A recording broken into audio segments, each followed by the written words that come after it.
This video is brought to you by Verve. Get a 30-day free trial of 12 amazing channels ad-free by clicking the link in the description below.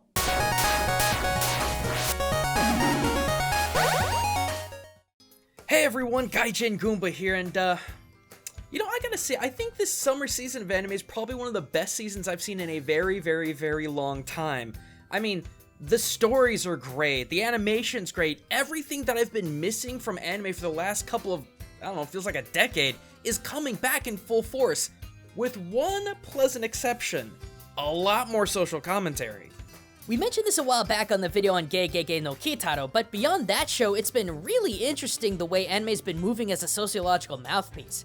I mean, I know Darling in the Franxx is a hot mess right now, but we can still appreciate its attempts at discussing relationship and social issues, despite how short they were. And then you got shows like Golden Kamuy, which, being honest, I'm supremely surprised to see even exist. The Ainu were the last thing I would have expected Japan to put focus on, but I've been learning some fascinating things about this indigenous culture, and I think there's a social push for the average people in Japan to understand them too.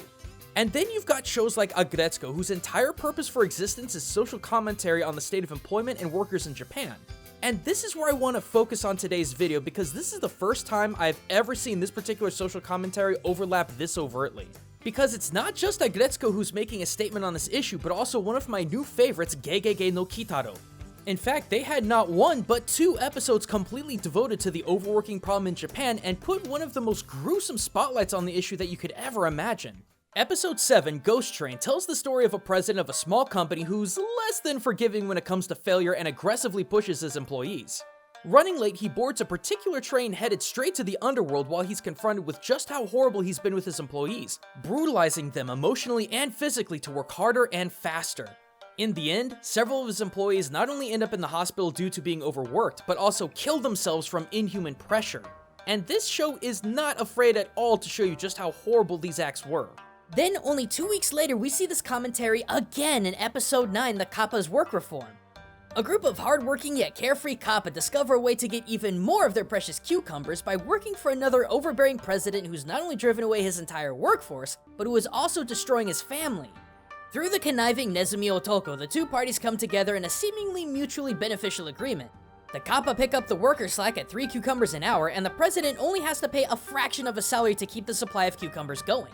That is until the kappa discover they could make more money with other jobs. And when their demand for a raise is ignored by the president, the kappa then attempt to take over the country by pulling out people's soul gems through their butts.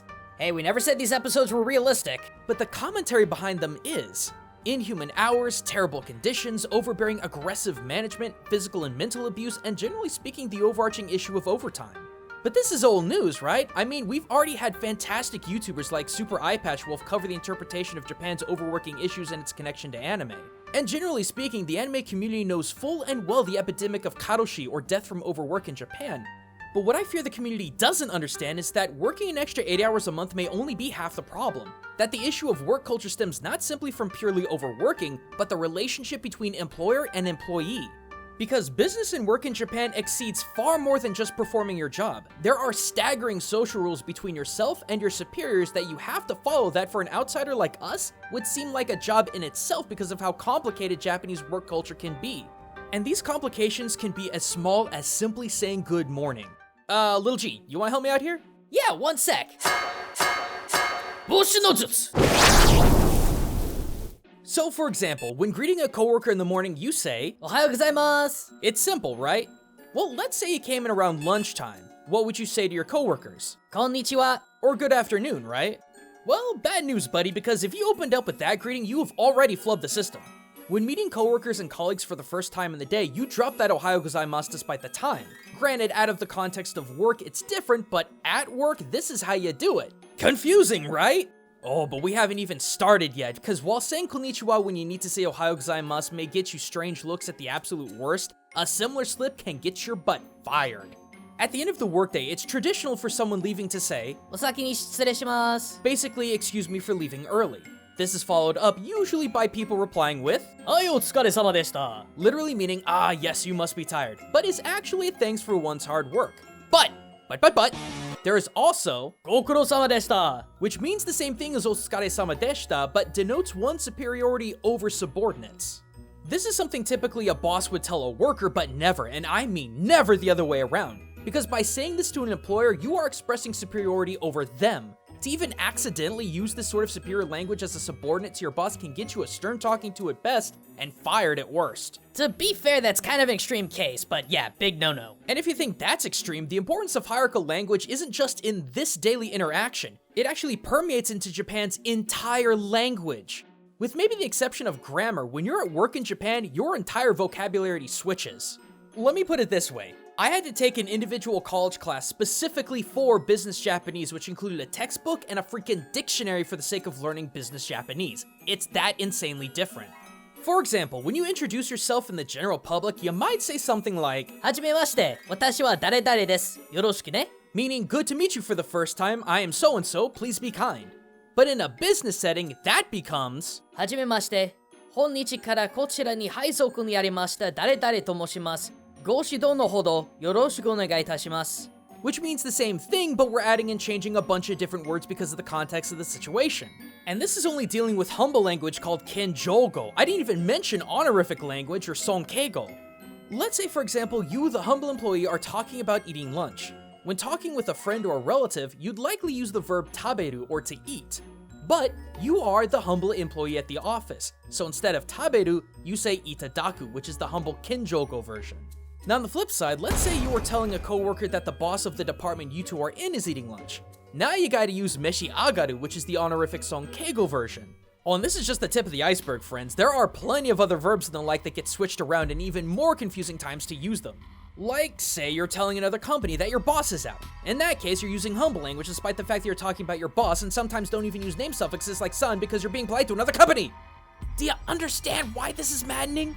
Working in a Japanese business is a never-ending spiral of vocabulary and conjunctions, honorifics and humbles, manners of speech, nonverbal communication. To foreigners, it's freaking crazy. But that's not to say it's a bad system, cause it really isn't. Japan has always had a society of hierarchical structure, and there's absolutely nothing wrong with that. Order is important, I think that's something we can all agree and respect. But after hearing my insanely long spiel about Japanese office culture, you can see the insane power divide that's possible between boss and worker, right? I mean, yeah, crunch time and difficulty happens to everyone at any job. It's just a fact of life. But what happens when crunch time becomes all the time because of abusive management? I thankfully never had to have that imposed on me during my time working in Japan, but I saw plenty of my friends go through it. Unreasonable expectations, pushy bosses, even sexual harassment simply because the power gap between employer and employee is just that big. When looking back on anime like Aggretsuko or Gegege no Kitaro and the social commentary messages they're making, the focus isn't on the sheer amount of work of the individual, but rather the pressure they receive from their superiors, whether it be a chairman kaicho, a department head bucho, or even simply someone who's been working at the company longer than them. There are power struggles, and we see the effects of them in these shows. Aggretsuko's main source of despondency comes not from the fact that she has to work hard or long, but the fact that she's constantly being hampered by her superiors to either do more work than her day allows her, or force her into work that doesn't fit her job description. It's the abusive management that results in her overworking and hating her existence. Such is also the case in both episodes of Gegege no Kitaro. In episode 7, it wasn't the sheer amount of work the president put on his workers, but the inhumane treatment and expectations of them because he had the power to do so, which inevitably drove his workers into illness, depression, and suicide. Same with episode 9. It wasn't the fact that the company president in that scenario was working the kappa too hard, but rather he was withholding better wages and conditions from them because, again, he's the boss, he has the power. The whole point of this anime social commentary isn't based around the concept of overworking, but the abuse of power formed because of the rift between boss and worker. In a picture-perfect example of the system, the workers devote themselves to make the company the best it can be, sometimes meaning they have to sacrifice their personal time to make that happen. And in return, management and company heads make sure their employees are taken care of physically and mentally, to make sure they have a home and food for their families. It is, even in this day and age, a worthwhile model. But that's just not how it is anymore. Based on my analysis and study on business culture, the blame falls largely into the hands of the management for creating this epidemic, and the evidence shows. Due to the nature of Japan's business culture, the boss has incredible power and far too many times it becomes abused. Either due to mounting pressures to perform, like in the case of the Kappa episode, or the simple social fact that absolute power corrupts absolutely in the case of the Ghost Train episode. And the worst thing about all this is that even if the abuse of power is reported, the fact is, because of the system, little will likely change. I guess the point I'm trying to get around to is that while there's little the anime community can do about this issue, I mean, Japan's government's gonna have to be the one to sort this one out, I think it's important for us to be knowledgeable of these things. What happens in the now and the issues we face in life is what drives creatives to tell their stories. And in these and many other shows, we're seeing creatives weave their stories reflecting one of the biggest social issues their country is facing. By understanding that, maybe we can appreciate it a little more. But no lie, those episodes of Gegege no Kitaro were some of the most intense I have ever seen. They didn't sugarcoat a thing, which is one of the many reasons I love it so much. And if you want to see for yourself the message those episodes tell and the graphic way they do it, you can watch them ad-free through Verve. For those of you new to the channel, Verve is a streaming service that gives you access to not only all the anime you could want, like Crunchyroll and Funimation, but also tons of other great channels like Shudder, Rooster Teeth, Geek and Sundry, and Mondo with their own unique shows like Gary and His Demons. A truly out-there comedy about a middle-aged demon hunter who just wants to retire in peace, but gets yanked back into the fight when it's revealed that his boss still hasn't found a new chosen one. So if easy access to these 12 great channels of content plus all the anime you could ever watch sounds like a good deal, well, click that link in the description or head over to verve.co/gaijin because you can get all of this for 30 days free. That means no ads, access to offline viewing, and seriously, it really does allow me to keep making the content I love to make without having to worry about trending on this platform. So go check them out. But in any case, thanks for watching, everyone. In the meantime, if you want to come say hi and hang out with me and some like-minded friends, come see us on Twitch at twitch.tv/Gaijin Goombah every Tuesday, Saturday, and Sunday at 7 p.m. US Central. Otherwise, I'll see you guys next weekend with this month's episode of Witch Ninja, featuring gaming's top cross-dressing shinobi, Sheik from The Legend of Zelda. But until then, everyone, this is Gaijin Goombah, signing out.